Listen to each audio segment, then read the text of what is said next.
Kabuti talaga ng Diyos. Amen. Nakaimimbag nga talaga niya po Diyos kakabsat. Kanina nga talagang napakalakas ng ulan. Ngayon, tapos na ang ulan, malakas naman ang sikat ng araw.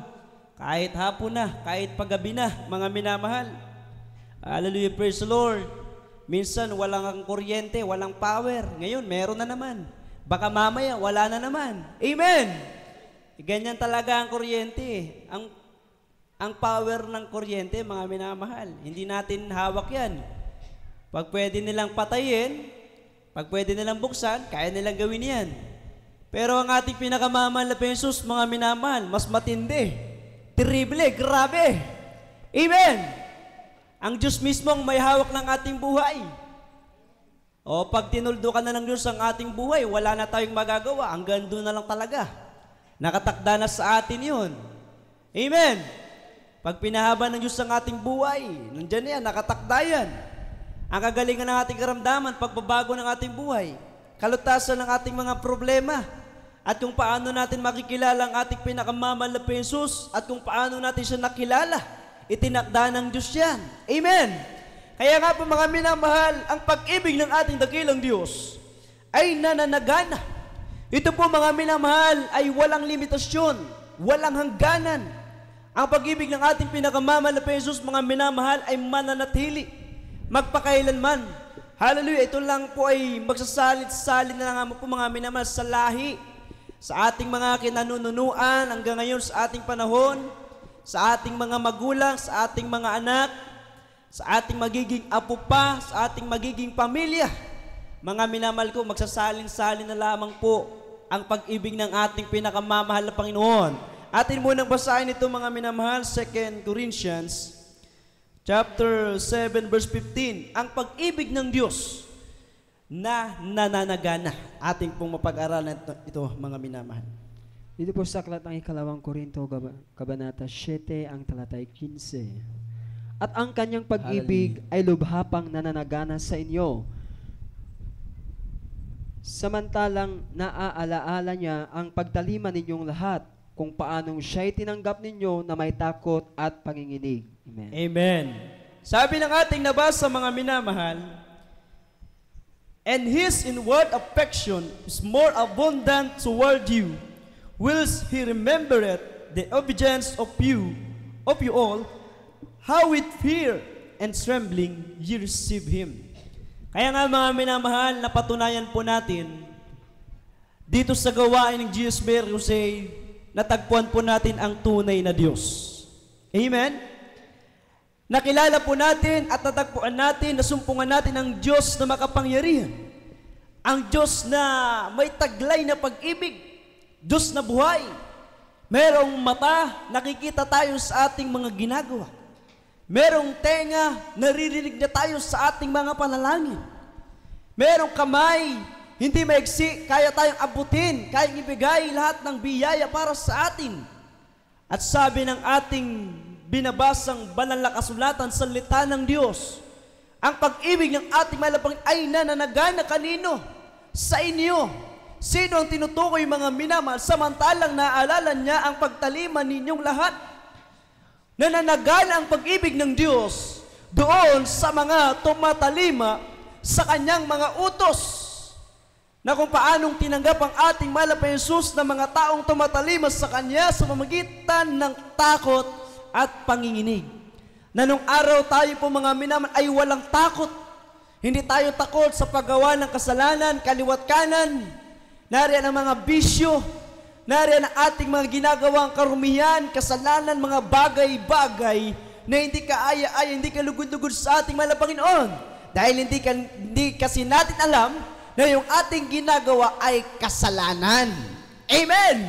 Pero nung malaman natin na mayroong Diyos na nagpapatawad ng kasalanan, na ibinayubay doon sa krus ng Kalbaryo, na binuhat ng napakabigat na krus, at dumanak ang kanyang banal na dugo, sa salitang sinaktan o kinawawa, ayan po ang naranasan ng ating pinakamamahal na Jesus. Pinahirapan ng mga taong mga sundalo, na mga naunang mga iskriba, mga pari, mga praile. Ang sabi nila, ipapako ang ating dakilang Diyos sa krus. Dahil ang kanila kasing ginagawa ay hindi nila alam na ito pala ay kasalanan. Sa madaling sabi, ang kanilang ginagawa, ito ay kasalanan sa harap ng Diyos. Bakit? Dahil wala pa kasi silang banal na takot o takot sa ating pinakamamahal na Panginoon. Kaya salamat sa Diyos. Ngayon naging kapatiran tayo, membro ng kaligtasan, member of salvation ng gawain ng Jesus Miracle Crusade International Ministry. Nalaman natin na mayroong Diyos na may pag-ibig na nanagana, na tinanggap natin ang ating pinakamamalabis sariling Diyos at Hari ng ating buhay, tagapagligtas ng bawat isa sa atin. Ngayon, meron na tayong takot. Ayaw na natin gumawa ng kasalanan, ayaw na natin balikan pa ang ating ginagawang karumihan. Bakit? Ngayon, mabanggit pa lang natin ang pangalang Hesukristo, nanginginig na tayo sa takot. Palakpakan natin ang ating mahal na Panginoon. Kaya sabi ng ating nabas, at ang kanyang pag-ibig ay lubapang nanagana sa inyo. So, ibig sabihin, mga minamahal, marami ngayon ang naliligtas sa ating mga recently crusades. Sa iba't ibang dako, ang iba'y mga anibersaryo. Ang iba'y naliligtas sa mga gawain natin sa, kumbaga yung mga humahayo. Hayo group, hayo workers, mga minam sa kulungan, sa mga city jail.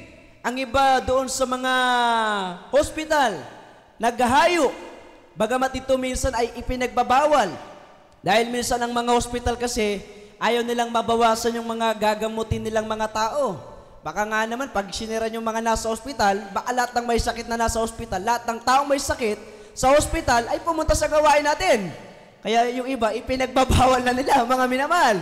Kasi yung mga doktor, yung mga taong may karunungan dito sa libutan, alam ko po, na ibinigay ng Diyos sa kanila yan. May mga doktor, may mga engineer, may mga, nandiyan talaga sa kanilang mga trabaho. Ipinagkaloob ng Diyos sa kanila yan. At alam ko naman na sila rin po ay naniniwala na mayroong Diyos na pag-ibig. Alam ko rin po na sila ay naniniwala na mayroong Diyos na totoo. Kaso nga lang, dahil sa minsan, may pinag-aralan ng tao, kaya ayon minsan na kanilang naisip. Minsan, sinasabi nila, hindi nila kailangan ng Diyos. Dahil nga kasi mayaman, may pera, may tinatangkilik, may karunungan, may kaalaman, pero lahat po yan ay nauuwi sa wala. Pero pag nakilala mong Diyos na pag-ibig, maramdaman mo at matikman mo ang kanyang pag-ibig, maranasan mo paano babaguhin ng Diyos ang buhay mo, lulutasin ng Diyos ang problema mo, ibibigay sa iyo ng Diyos ang kanyang banal na espiritu, at higit sa lahat, gagawin kang tunay na anak ng Diyos. Magmamana ka ng buhay na walang hanggan. Everybody should praise the Lord. Kaya paano nananagaan ang pag-ibig ng Diyos? Paano nga ba ito? Mga minamahal, bigyan natin ng supporting verse. Una, ang Diyos ay hindi nagtatakwil ng tao. Mga minamahal. Pangalawa, hindi niya ipinagkakaitang pag-ibig sa mga taong nangangailangan. Hindi katulad ng iba na pinipili nila yung mga taong, ito, mayaman ito. Hayuan natin ito ng salita ng Diyos. Ito, kilala ito. Lapitan natin ito para matulungan tayo.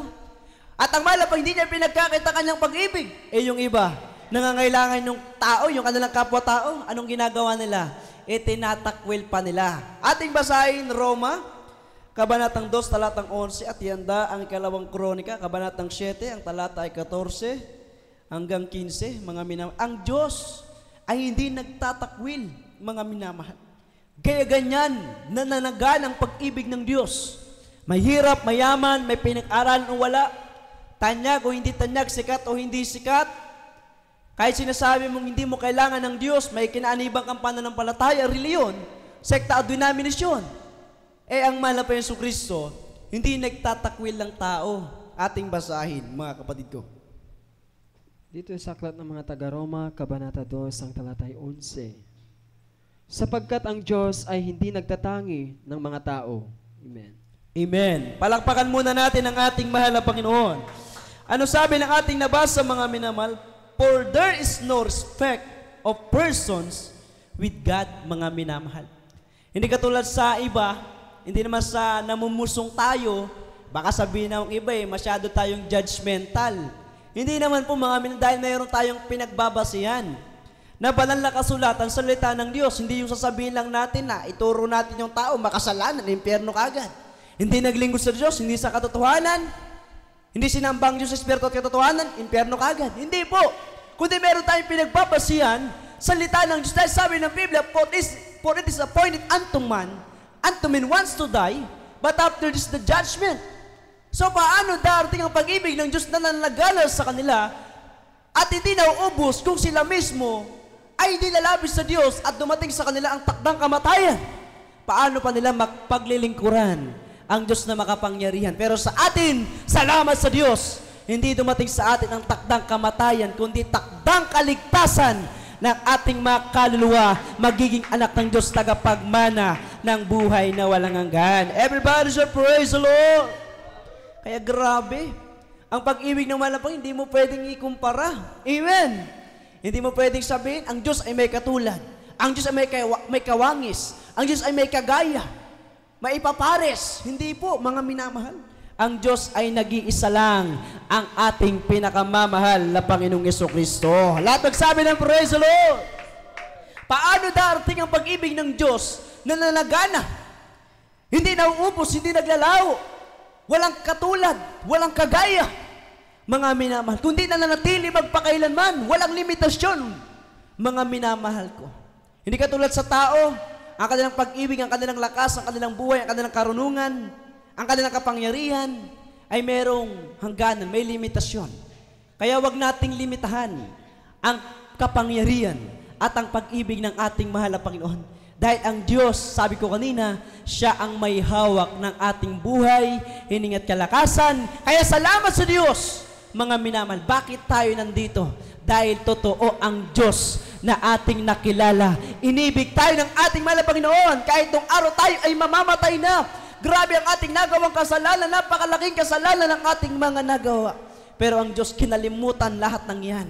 Pinatawad ng Diyos lahat ng ating kasalanan at salamat sa Diyos. Dahil sa dugo ng Diyos na dumanak doon sa krus ng Kalbaryo. Dahil sa mga latay ng Diyos, sa koronang tinik na iniligay sa kanyang ulo. Sabi ng banal na kasulatan, by stripes we are healed. Dahil sa kanyang mga latay, tayo ay nagsigaling at pinatawad ng Diyos ang ating mga kasalanan. Lahat magsabi ng praise the Lord. Kaya anong sabi ng Ikalawang Kronika? Kabanatang 7, ang talata ay 14 hanggang 15. Ang Diyos ay hindi nagtataangi ng tao.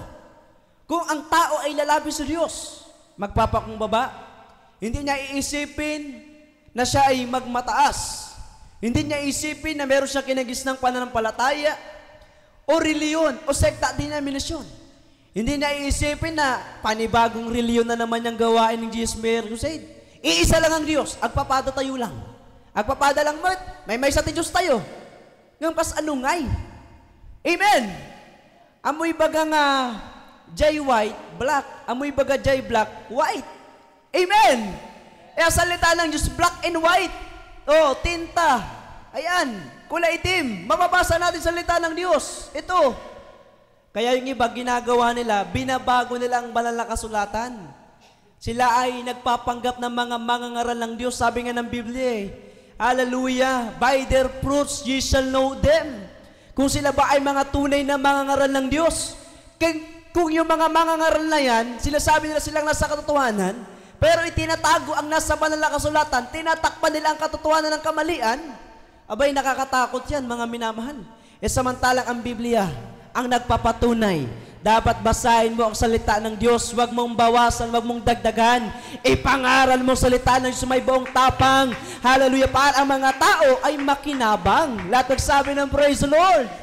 Kami po dito sa gawain ni Jesus Mayor Crusade, bakit kami nagpupuri sa Diyos?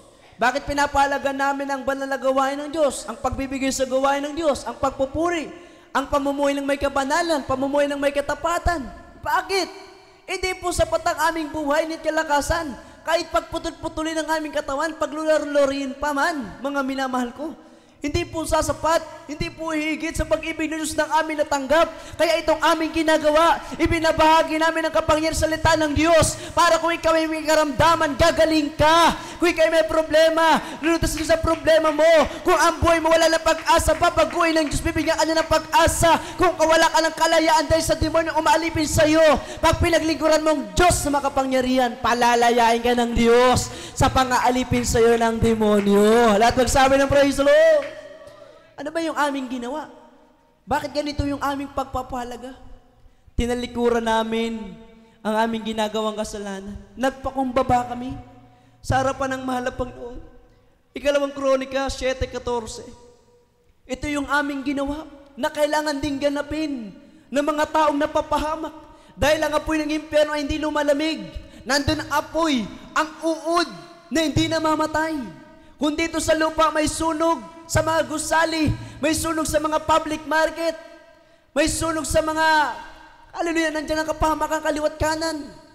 Pwede mong patayin ang apoy, tatawag ka ng bumbero, gagamit ng tubig, o papatayin ang apoy. O pag mainit ang panahon, gagamit ka ng pamaypay para maibsan ang nararamdaman mong init sa iyong katawan. Gagamit ka pa ng electric fan. Pero sa impyerno, meron bang electric fan doon? Amen? Meron bang pamaypay doon? O dito nga, merong air condition room. Meron mga air condition bus para mga pasahero. Pag sumakay sa bus, hindi mainitan. Kaya dagdag naman sa pamasahe. Sa mga tahanan, ganun din. O, isipin nyo yan mga minamahal, sa impyerno, walang aircon doon. Amen! Pero pag naglingkod siya sa Diyos, aba, yung ditong nararamdaman mong kahirapan, ang kapalit niyan ay kaginawahan sa piling ng mahal na Panginoon. Lahat magsabi ng praise the Lord. Kaya ganito pong aming pagpapahalaga, mga kapatid ko. Wala po kaming pinipersonal. Hindi po namin sinasabi ito para kayo ay saktan. Hindi po namin sinasabi ito para ipahiya ang sino man. Hindi po. Kundi ang sinasabi po namin, yung amin natanggap na libre, ay ibinabagi namin ng libre. Para kayo po ay pagpalain din ng Diyos. Atin mo nang basahin yan, mga minamahal. 2 Chronicles chapter 7, verses 14 at 15. Ikalawang mga Kronika, Kabanata 7, ang talatay 14. Kung ang aking bayan na tinatawag sa pamamagitan ng aking pangalan ay magpakumbaba at dumalangin, at hanapin ang aking mukha at talikuran ang kanilang masamang mga lakad, akin ngang didinggin sa langit, at ipatatawad ko ang kanilang kasalanan at pagagalingin ko ang kanilang lupain. 15. Amen. Ito sa 15. Ngayoy ang aking mga mata ay didilat, at ang aking pakinig ay makikinig sa dalangin na gagawin sa dakong ito. Amen. Amen. Palakpakan po natin ang ating mahal na Panginoon. Everybody should praise the Lord. Kaya yan ang pinagagawa ng ating mahal na Panginoong Jesus. If my people, which are called by my name, shall humble themselves. Ayan po ang una. Pangalawa, and pray. Pangatlo, and seek my face. At pang-apat, and turn from their wicked ways. Pag nagawa mo yan, sabi ng Biblia, ang pangako ng Diyos, then will I hear from heaven, and will forgive their sin, and will heal their land. Now my eyes shall be opened, and my ears attend unto the prayer that is made in this place. Lahat magsabi ng praise the Lord. Kaya napakapangyarihan ng ating mahal na Panginoon sa reliyon. May itinuro ba dyan na mayroong Diyos na makapangyarihan? Alam lang ng tao magsimba, magdasal. First Mass, Second Mass, Third Mass. Ang tao pipili kung ano oras siya dadalo, magsisimba. Simula sa 7 hanggang sa altar, minsan nakadipa pa. Marami na pong gumawa niyan. Kahit kami pong ginawa namin yan. Ang iba sa amin lang nalangin sa pong Apaginoong Maria, sa pong Hail Mary, full of grace. Maraming panalangin ang aming ginawa. Apaginoong Maria, napakaraming panalangin ang aming ginawa. Pero, hindi namin tiyak kung pinakinggan ba kami ng Diyos sa aming panalangin. Pero bakit dito sa GS Miracle Crusade, nung aming ginanap na kami ay nanampalataya sa Diyos, nagsisi sa aming kasalanan, nagpabautismo sa tubig sa pangalan ni Jesus, at nung tinanggap namin ang Espiritu ng ating mahal na Panginoon, at sinabi ng Biblia, nung tinanggap namin ang pangalan, hallelujah, tinawag namin ang pangalan ng ating mahal na Panginoon Kristo, nung kami ay nanalangin, natiyak namin na ang Diyos pala dito sa GS Miracle Crusade ay buhay, nakikinig ng panalangin. Ang ginawa namin, nagpakumbaba. Dumalangin kami sa mahal na Panginoon. Hinanap namin ang kanyang mukha. Tinalikuran namin ang aming mga nagawang pagkakamali at pagkakasala. At hindi namin pabinalikan ito. Kaya naman ngayon, grabe, mga minamahal, in return, grabe ang mga balik ng Diyos na mga pagpapala. sa bawat isa sa amin. Kaya kami ngayon, kahit umuulan, kahit anong panahon man, lumindol, umulang, bumagyo, matindi ang sikat ng araw, mainit man, nandito pa rin kami, nagpapahalaga dahil ang Diyos na aming nakilala, ang kanyang pag-ibig ay nananagana sa aming buhay. Lahat magsabi ng praise the Lord. Ayan po ang una, mga minamahal. Ang pag-ibig ng Diyos ay nananagana. Bakit? Ang mahal na Jesus ay hindi nagtakwil, kundi meron siyang ipinagawa.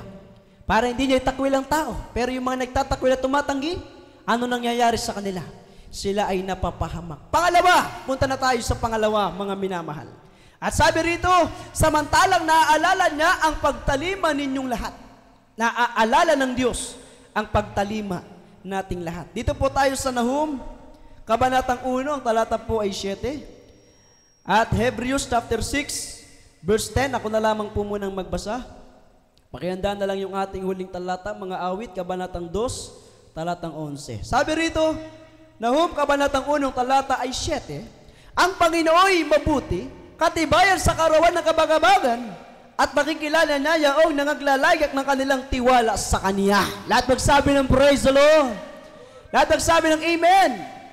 Kaya salamat sa Diyos, sabi ng banal na kasulatan, ating pinag-aralan, samantalang naaalala niya ang pagtalima ninyong lahat. So, ibig sabihin, kahit sa panahon ng kabagabagan, sa panahon na kailangan mo ang Diyos, anong ginagawa mo? Ika'y nagtitiwala pa rin sa Diyos. Sa kahirapan ng buhay, minsan may nararamdaman ka sakit, karamdaman, bumabalik minsan ang iyong panghihina ng katawan.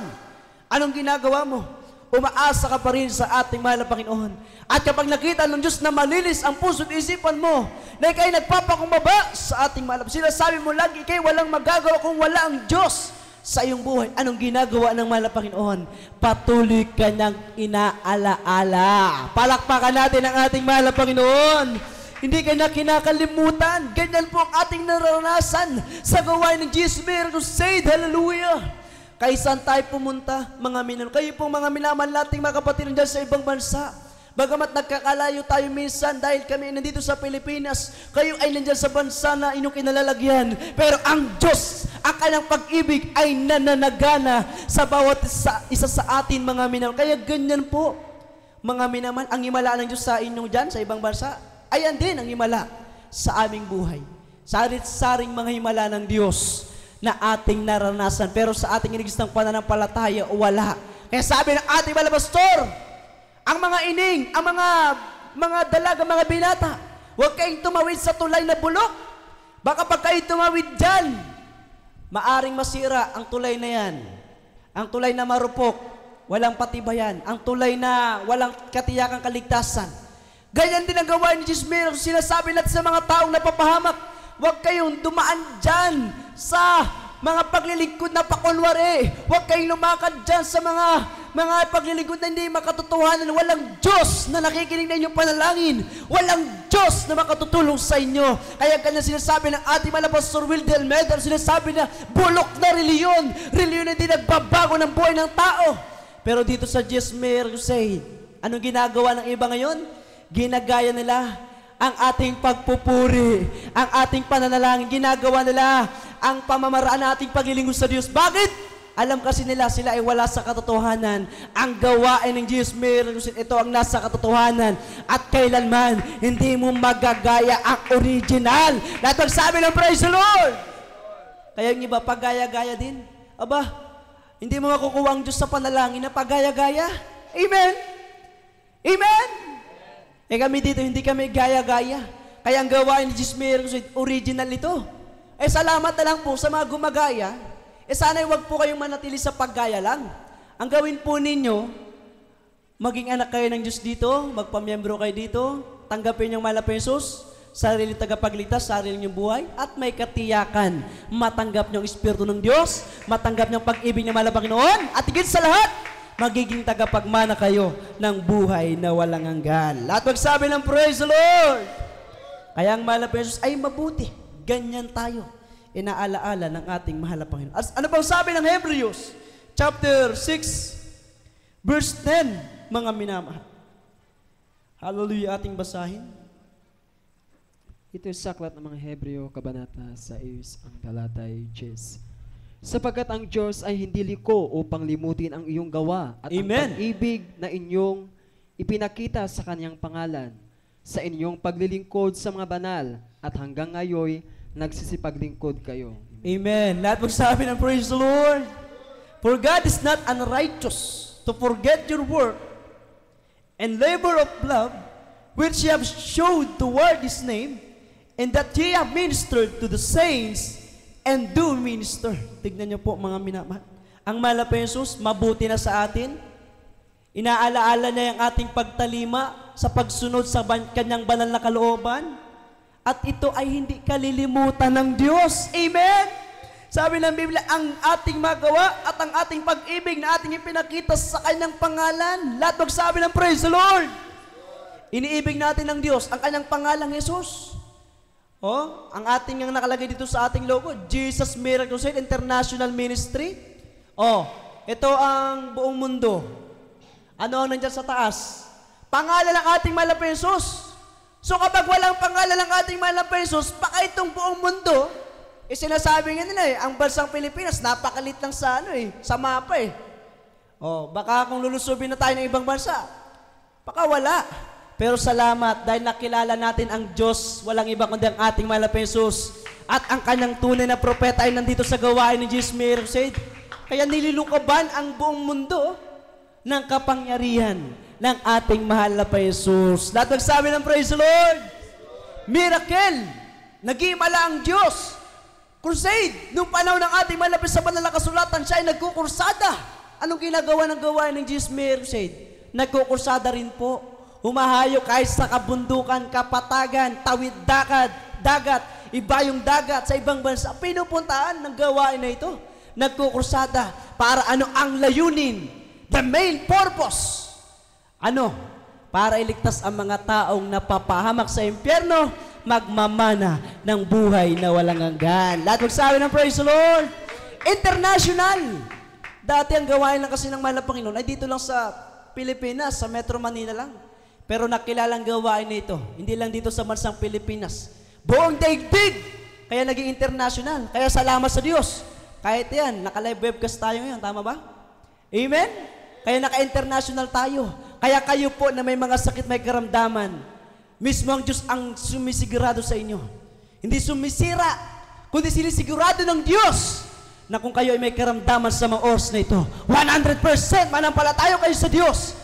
Ang Diyos pagagalingin kayo sa inyong karamdaman. 100% manampalataya kayo sa Diyos, babaguhin isang buhay nyo. 100% manampalataya kayo sa Diyos, sinsirong pananampalataya. Ang ibigay ninyo sa mahal na Panginoon, tiyak, babaguhin ng Diyos ang inyong buhay, ang inyong mga problema malutas. Magkaroon kayong kapangyarihan, ipatong inyong kamay sa inyong sariling ulo, magsisa kasalanan. At sabi ng Biblia, bibigyan kayo ng Diyos ng kapangyarihan niya at ang inyong karamdaman, pagkapatong ng inyong kamay sa inyong mga ulo, sa parte ng inyong katawan, gagaling kayo sa pangalan ng ating pinakamamahal na Jesus. Lahat sabi ng praise the Lord. Ministry. Oh, dahil ito ay ministeryo ng ating pinakamamahal na Jesus. Nandyan ang banal na kasulatan, nakalagay dyan. Upon this rock I will build my church, and the gates of hell shall not prevail against it. Ibig sabihin, ang gawain ng Jesus Miracle Crusade, kahit ang Hades, sabi ng banal na kasulatan, and the gates of hell, ang daan ng impyerno, mga minamahal, ay hindi makapagtatagumpay. Mismo si Satanas, hindi kayang daigin ang gawain na ito. Dahil sumasa atin, nandito sa gawain na ito, ang Diyos na makapangyarihan. Palakpakan natin ang ating pinakamamahal na Jesus. Kaya salamat sa Diyos, mga minamahal. Ayan ang ating pinapalagaan. Kaya naman ang Diyos hindi niya kinakalimutan ang ating mga gawa. At sabi ng banal na kasulatan, at hanggang ngayon, nagsisipaglingkod kayo. Palakpakan natin ang ating pinakamamahal na Jesus. Una, at ang kanyang pag-ibig ay lubapang nananagana sa inyo. Ayan po ang ating napag-aaralan, mga minamahal. Ang Diyos ay hindi nagtakwil, hindi na iniisip na yung mga taong nangangailangan lang sa kanyang bibigyan ng kaligayahan sa buhay. Pati yung mga taong hindi nangangailangan sa Kanya. Pero sabi nga ng Bible, pag wala kang panahon sa Diyos, ang Diyos din ay walang panahon sa iyo. Kaya pipili ka. You have to free will, freedom to choose, malaya kang pumili. May kalayaan kang pumili. Kung gusto mo maglingkod sa Diyos o hindi, nasa sa iyo yan. Pero sabi ng pag naglingkod ka sa Diyos, simula ngayon, pag tinanggap mo ang mahal na Panginoon, ang iyong gagawin na paglilingkod sa Diyos, kailanman, hindi kalilimutan ng ating mahal na Panginoon. Lahat magsabi ng praise the Lord. Pero ang pinagagawa ng Diyos para matanggap mo ang kanyang nananagalang pag-ibig, dapat magpakumbaba ka. Dumalangin ka, hanapin mo mukha ng Diyos. Talikuran mo yung ginagawang kasalanan. Ayan ang pinagagawa ng Diyos para ikay makalapit sa Kanya. Pangalawa, samantalang naaalala niya ang pagtaliman ninyong lahat. Ayan po mga inaalala ng Diyos ang ating pagsunod sa Kanyang banal na kalooban. Kaya siya ay nananatiling mabuti sa bawat isa sa atin. Hindi niya kinakalimutan ang ating mga gawa. At ito na ang ating huling talata. Sabi ng Psalms chapter 2, verse 11, kung paanong siya ay tinanggap ninyo na may takot at panginginig. Ating basahin. Ito sa aklat ng mga awit, kabanata 2. Yan ang ating awitin. Ang talatay 11. Kayo'y mga glingkod sa Panginoon na may takot at mga gagalak na may panginginig. Amen. Amen. Lahat magsabi ng praise the Lord. Lahat magsabi ng amen. Kaya salamat sa mga salita ng mahal na Panginoon. Itong aming ipinapangaral sa inyo, mga minamahal, hindi po buwat sa amin ito. Hindi po sa aming sariling karunungan ito. Kundi ito po ay galing lahat sa salita ng mahal na Panginoon. Wala po kami sinasabi rito para mapapurihan kami. Hindi po. Isa lang ang ating dapat papurihan.